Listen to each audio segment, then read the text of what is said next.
மனுஷனோட மனசை தோட்டத்துக்கு ஒப்பிடலாம். அது என்னென்னா, விதை எப்பேற்பட்ட விதை எப்பேற்பட்ட மண்ணில் விழுதோ அதுக்கு தகுந்தது போல் பயிராகுது.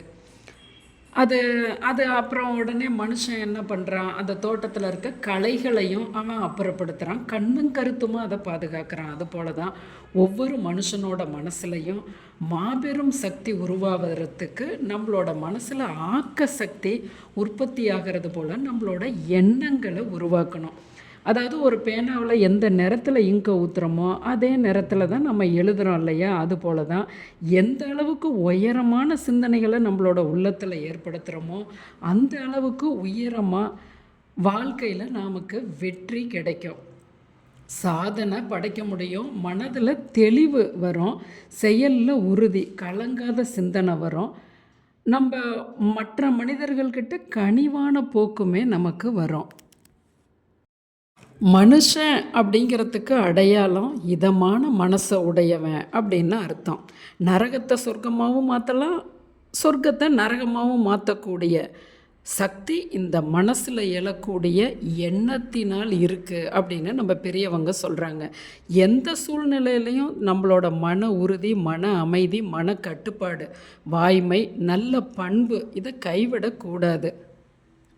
எந்த செயல்லையுமே நம்மளோட மனசை சாட்சியாக வச்சு வாழ்கிறவன் அவன் சான்றோன், அதாவது பிறர் புகழ வாழக்கூடியவன். மனம் இருந்தால் மார்க்கம் உண்டு அப்படிங்கிறத நாம் அறிவோம். எந்த பிரச்சனையும் ஒரு நேர்முக எண்ணத்தோடு அணுகணும்.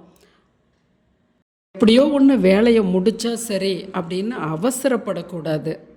நம்மளோட மனசுக்கு ஒப்பாத திருப்பங்களையோ தடைகளையோ துன்பங்களையோ கஷ்டங்களையோ எதிர்கொள்ளும் போது வருந்தாமல் வேதனை அடையாமல் அதை கண்டு மலைச்சு போகக்கூடாது, சோர்ந்துடக்கூடாது. அதுக்கான முயற்சியை எடுக்க வேணும். அப்படின்னா நாம் அதுக்கு என்ன பண்ணணும்? தியானம். ஒவ்வொரு மனுஷனும் தியானத்துக்காக ஒரு நாளைக்கு ஒரு சில நொடிகளோ மணி துளிகளோ நிமிடங்களோ ஒதுக்கும்போது கண்டிப்பாக உங்களோட மனசில் அந்த பிரபஞ்சத்தில் இருக்க எண்ணற்ற ஆற்றல்கள், ஏன்னா அண்டத்தில் இருக்கிறது தான் பிண்டத்தில் இருக்குது. இப்போ இதுவரையிலும் தியானத்துக்குள்ளே போகாத மக்களாக நீங்கள் இருந்தீங்கன்னா கண்டிப்பாக இந்த மாசி மாதத்தில் மகா சிவராத்திரி அன்னைக்கு நீங்கள் இதை செய்து பாருங்கள். நீங்கள் அதை தொடர்ந்து 21 நாள் செய்வீங்க. அது அப்புறம் உங்களோட வாழ்க்கை முழுதுமே செய்வீங்க. ஏன்னா இதெல்லாம் இந்த தியானம் பற்றின அந்த உணர்தல் நம்மளால் சொல்ல தெரியாது, சொல்ல முடியாது.